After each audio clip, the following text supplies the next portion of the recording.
Yo, what is going on, you guys? It's your boy King Sanders here, and we are back with another day of sports betting. This is going to be for Monday, May 16th slate of MLB action. We unfortunately do not have any NBA playoff games going on, but I think that that's okay because truthfully, we haven't been the best in those. So maybe it's a good time to go ahead and just ride some MLB plays. I'm really excited to dive into it. We do have a pretty full slate of the games. They don't start until a little bit later for this slate, but still we have a lot of baseball going on, so I am super excited about that. I'm really excited to dive into it. First things first, I did just want to go ahead and say that at the time of recording this video, we are on the road to 7,000 subscribers, and to the exact number, we're 11 away from 6,500. So if you guys wanted to be a part of the first 6,500 subscribers here on the channel, make sure that you guys do like, comment, subscribe, and turn on that notification bell so you guys know whenever I post. Next, I did just want to go ahead and give a quick shout out here to all of our members here on the channel. Thank you guys so much for everything that you guys do, and thank you guys so much for giving such a small channel such a big chance, as I always say. Now, let's go ahead and do a quick recap. We are on low-key on a little bit of an MLB burner. I haven't checked to see exactly how many we have won in a row, but we have, or like how many profitable, how profitable we've been, but we have been on a little bit of a burner here recently. I know the last day that we had all MLB, I think we went 1-2 because we did have like the Angels like money line. They ended up losing on a 3-run home run or something. But regardless, we have been still pretty good with our MLB picks. So hopefully that does stay true. And as of yesterday, we did have the Yankees money line here versus the White Sox. That one did end up working out for us despite people saying it was stupid. It ended up working out for us. We ended up cashing it. So hopefully we can see more of that again today with our MLB plays. But let's talk about our two NBA plays that we did have yesterday. We had Giannis over 34.5 points. He was on pace. He was definitely on pace in the first half. I think he had 17 points in the first half, and it didn't help that the Bucks ended up losing by like 40. That was just both these game sevens were terrible, absolutely awful to watch. Obviously, Giannis did not hit the over. He had like 28, 20, and 9 or something. So if you would have taken his over in rebounds or his over in assists, congrats, because he would have won some money. But his points they were not coming for him there at the end.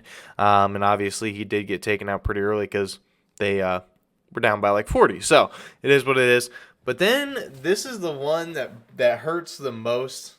Not because we lost it, but because of the way that we lost it. We had Spencer Dinwiddie under 9.5 points versus Phoenix.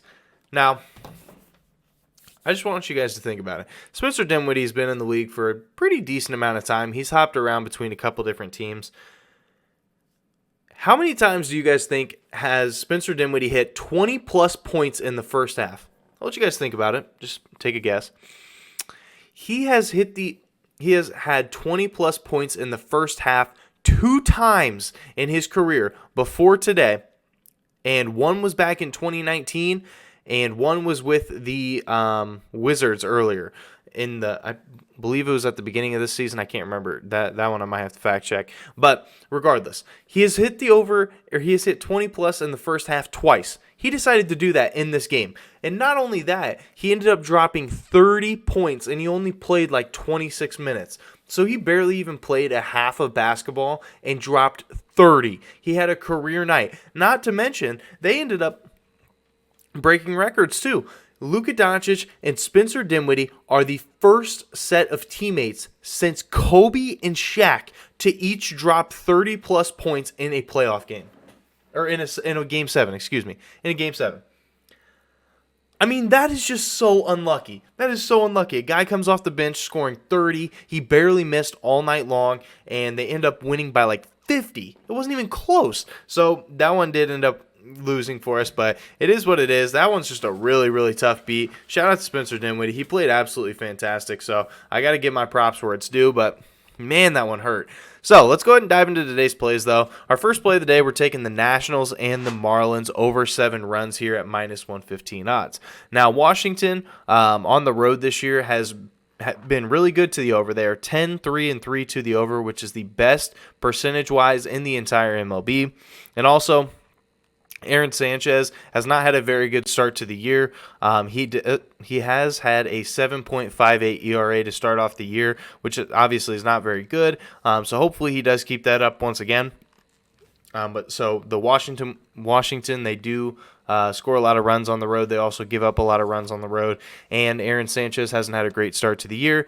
And the Marlins, on the flip side of things, at home, they're 10-6 to the over, which is the 5th best in the MLB from a percentage standpoint. And Miami, they've been on a little bit of a streak here. They've been absolutely blistering baseballs. They have gone over in 4 of their last 5 games. So hopefully it does end up working out for us. I feel like this is a pretty low total for a couple teams that have been really good to the over. So hopefully it doesn't bite us. That's going to be our first play of the day. Washington and Miami over 7 runs at -115 odds. Now, our second play of the day, we're taking the Tampa Bay Rays. We're taking their run line, -1.5 here versus the Tigers at +105 odds. Now, the Rays, they have won and covered in 3 of their last 4 games. So they have been a very, very solid team here recently, but so have the Tigers. The Tigers have been on a little 3-game win streak here, and hopefully that does not continue.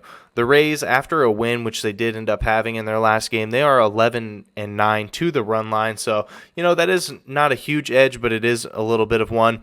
And also, the Tigers, they did just come off of a 6-game home trip, so they are going to have to be traveling, and so hopefully that one does, hopefully that is a little bit of an edge. That they do actually have to travel now after being home for so long. It could definitely hurt them in the long run. Also, the Tigers, they did end up just having a W. Like I said, they are currently on a 3-game win streak, and following a win, they are 4-7 to the run line after a win. So hopefully that does end up working out for us. So that's going to be our second play of the day. We're taking the Rays -1.5 versus the Tigers at +105 odds. Now, for our third and final play of the day, we're just taking a traditional money line. It's a little bit juiced, but I do think this could be a very good leg in a parlay if you wanted to add it in there. But we're taking the Twins money line here versus the A's at -135 odds. Now, the A's, they have not been a very good team at home at all this year. They are just 5-12 at home this year. So they've had a really rough home start to the year, in following a loss, which they did recently just have. They are 10-11 following a loss. So they have not necessarily been a great team at bouncing back. A lot of times when they do lose, they tend to go on a little bit of a losing streak. So hopefully it does end up working out for us. Also, the Twins, they have been pretty good here recently, winning 2 of their last 3 games. Hopefully they can continue that momentum into tonight's game. Also, the Twins as a favorite, which obviously, like I said, they are in this situation. They are 15-6 as a favorite, and following a win, which they did just have recently, they are 12-7 following a win. So they have been pretty good here at keeping those streaks going, and so hopefully they can do that for us once again. So that's going to be our third and final play of the day. Twins money line versus the A's at -135 odds. So that is going to do it for today's video. If you guys did enjoy, make sure you guys like, comment, subscribe, and turn on that notification bell so you guys know whenever I post. Like I said, we are on the road to 7,000 subscribers, so if you guys are new, make sure that you guys are subbed. But that's going to do it for me. This is King Center signing out. Peace.